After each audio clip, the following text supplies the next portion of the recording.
Once we know the total land required, the next question is unavoidable. What percentage of Earth does this actually represent?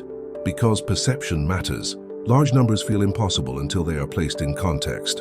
Earth has roughly 5 billion hectares of usable land.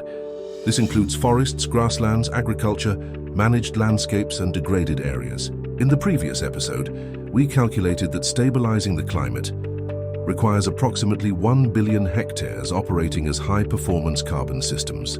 Now let's translate that. 1 billion hectares out of 5 billion hectares is 20%. That is the full solution, not half the planet. Not a radical land seizure, not an ecological fantasy, 20%. And critically, this does not mean removing land from use. It means changing how land functions. Much of this land already exists. Degraded forests, overgrazed grasslands, low-efficiency agriculture, abandoned or marginal land.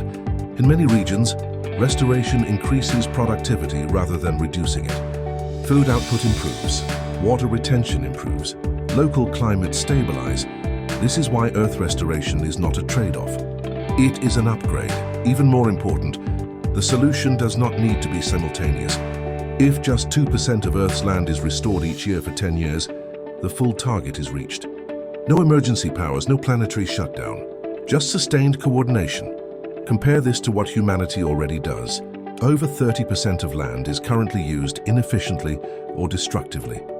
The solution requires less land than current waste, which leads to a difficult realization.